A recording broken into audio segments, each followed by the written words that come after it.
Le gouvernement de Mme Marois a déçu les Québécois dans le dossier de M. Boisclair. On est content du recul de Mme Marois dans le dossier de M. Boisclair. Par contre, ce qu'on se rend compte, c'est que depuis 3 mois, quand on regarde les manchettes des journaux, les mots qui reviennent le plus souvent, c'est le PQ recule, le gouvernement Marois recule. Donc, je pense qu'il y a des questions à se poser sur le jugement de Mme Marois. Je pense qu'on a un gouvernement qui est déconnecté de ce que souhaite la population et il n'y a aucun comité qui pourra remplacer le jugement. Maintenant, on souhaiterait que Mme Marois aille une étape plus loin et fasse la même chose dans le dossier de Nicolas Gérard. Nicolas Gérard n'a pas l'expérience, la compétence pour gérer une organisation de plus de 300 employés. C'est un bon parlementaire, c'est un bon attaché politique, c'est un bon député, mais il n'a pas les capacités pour gérer une entreprise de 300 employés. Et on pense que, compte tenu de tous les dossiers qui devront être gérés par l'ANT au cours des prochains mois, Mme Marois devrait prendre une décision concernant Nicolas Girard et lui demander de laisser sa place à quelqu'un d'autre. Mais allez-vous accuser Mme Marois de reculer si M. Girard devait partir? Non, je pense que c'est tout simplement un constat. Ce qu'on se rend compte, c'est que continuellement, que ce soit dans le dossier de tout ce qui est arrivé avec le budget, dans le dossier de Daniel Breton, aujourd'hui dans le dossier de M. Boisclair, c'est un gouvernement qui improvise, qui agit et ensuite réfléchit. Et on a besoin au Québec, je pense, pour rassurer la population, pour rebâtir la confiance entre la population et le gouvernement, d'avoir un gouvernement qui fait preuve de beaucoup plus de jugement. Et je pense qu'actuellement, il faut se rendre compte là, que déjà après 3 mois, on a affaire à un gouvernement qui est usé après seulement 3 mois. Mme Marois dit que c'est de la sagesse d'être capable d'écouter la population puis de revenir sur des décisions.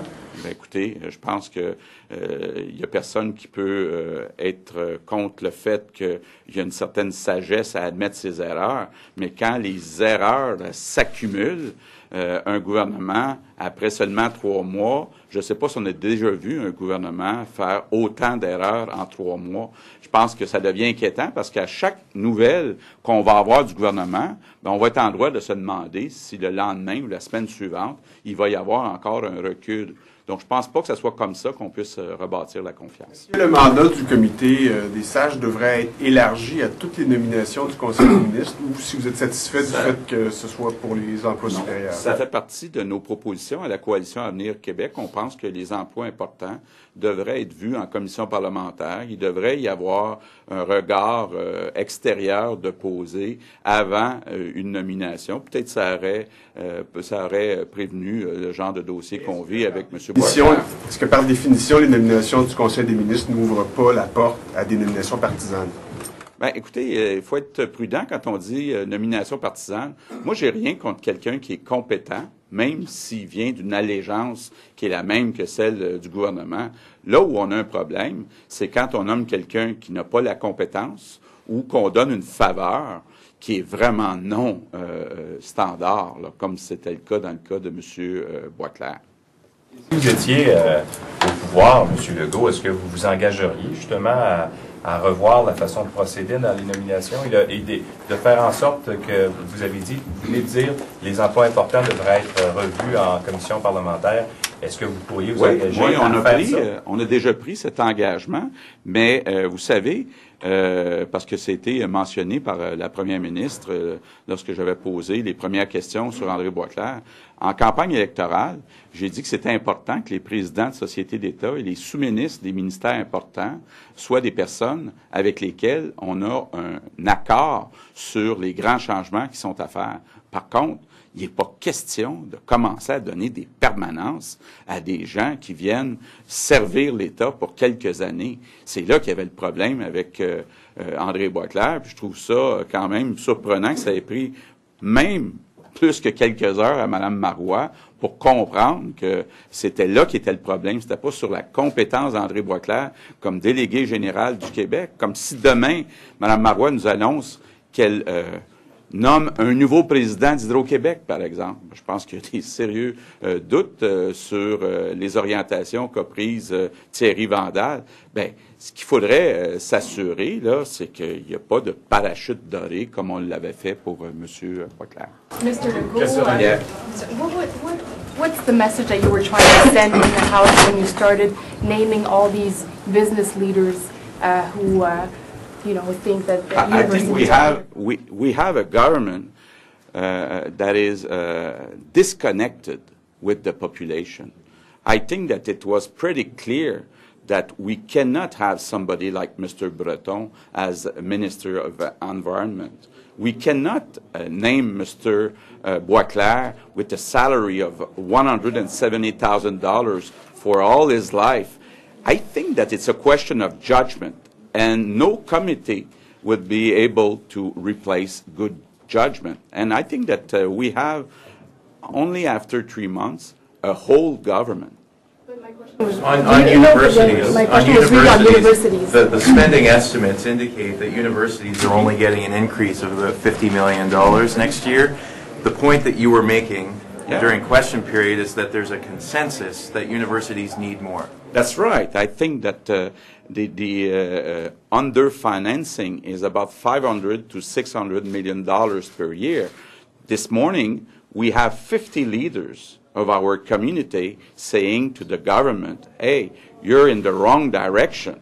First, you refuse to admit that there's an underfinancing, and second, you haven't asked universities for cuts of $140 million. It's a total lack of vision to take this kind of decision. And I was happy to see that.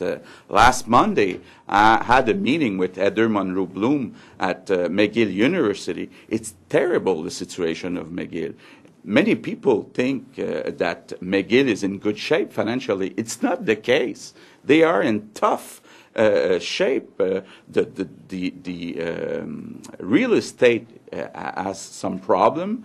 They lose some professors to other universities because they cannot pay as well as other universities. We're lucky to have somebody like Heather Monroe Bloom, but right now she doesn't have the means to be able to keep, for example, McGill University as one of the top universities in the world. So it's about time that we ask Mrs. Marois to show some vision. She's really disconnected.